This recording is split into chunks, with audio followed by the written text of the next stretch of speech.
Hi, this is Vicki with VS Solar. I'm here with Lawrence. He is a customer of mine, and we're doing a one-year follow-up. I'm learning some things in these one-year follow-ups. Like I just told you, I need to harass customers, or maybe that's not the word I should use. I need to help customers set up their SREC account prior to a year later, because this is number 3 that didn't have it all the way set up. So typically the first question I ask is, what did your utility look like prior to going solar, and how did that make you feel? So what it looked like prior to going solar, he's like, I don't remember the answer to that. He's like, because you were using 947 total kilowatt hours for the year when I met with him. I think it was October 2021. Is that when I met with you? Yep, I've already been here. Yes, because I kept saying 2020 and you're like, I'm Vicki, that was a while ago. So yeah, you weren't here for very long. I don't think you had a full year usage. Nope. And you were long haul trucking. 6-7 months. So the long haul trucking leads to a fun story that we can tell later about your breaker box and the visitor. So we had to do a residential use calculator, which said he would use about 8,542 kilowatt hours. So his system, he's got 18 panels, and we said it was going to produce 8,463, and he did end up using 8,442. So that's like almost spot on. I'm impressed with that. You're like 20 kilowatt hours shy. His SREC account, you will have 11. We just finished setting that up today. We had to transfer it over to him and then make sure it was set up for auto reporting. So probably in the next week, 2 weeks, you'll get probably around somewhere between $200 and $300 just direct deposited into your account, which is 2 payments, right? Did you? 3. Yeah. Are you on the higher payments yet or no? Not yet. Not till November. Nice. So when I met with you, you were paying 10 cents per kilowatt hour. So that's less than the price to compare with PP&L now. He's a PP&L customer. The PP&L price to compare now is 12 point something cents. So your entire kilowatt hour bill is less than what one portion of the bill is now.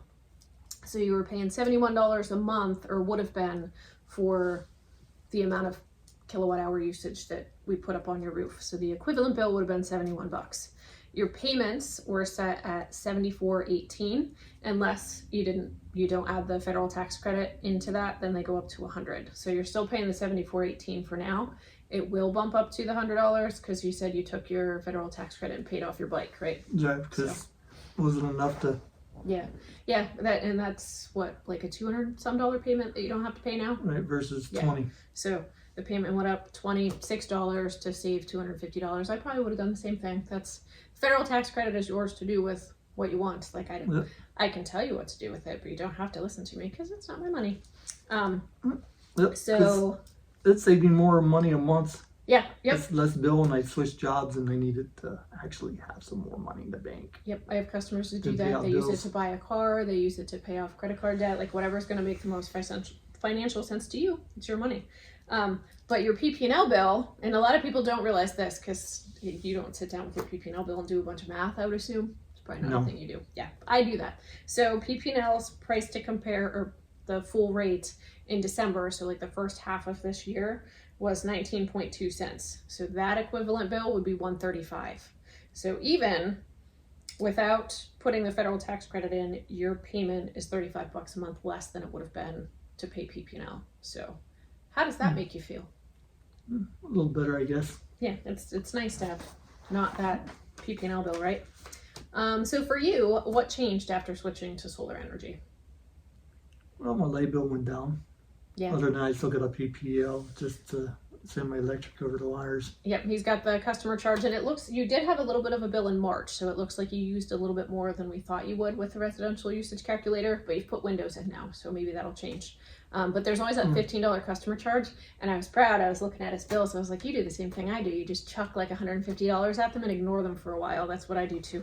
So he has like a negative $60 bill. I'm like, nice. Plus, I have a dryer, and I'll use it every weekend. That's true. That's probably extra. Yeah, you were never ever home when I first met with you. You're like, I'm home 3-4 days. Yeah, so scheduling his install was kind of fun. What would you say to somebody on the fence about going solar? It's only going to get more expensive if you wait. Yeah, solar or PP&L or both? Both. Yeah, technically, everything. That's true, because generally my windows are now a little more. Yep. Interest rates won't way up, so they may be down, but change. Solar changes. Yeah. Now you're paying the bank instead of the windows. Yeah. Yep, that's true. So with solar, I like to think of it as you're paying yourself back for the investment that you put on your roof instead of paying your utility company, whatever it is they want to charge you, because that's really, you're kind of at their mercy. And then this question's always awkward when I'm sitting right here. What was it like working with me? It's good. Good. It's not unpleasant. Would you tell them it was unpleasant if I was No. sitting right here? It wasn't unpleasant. So, if you are ready to schedule a consultation with me, click below.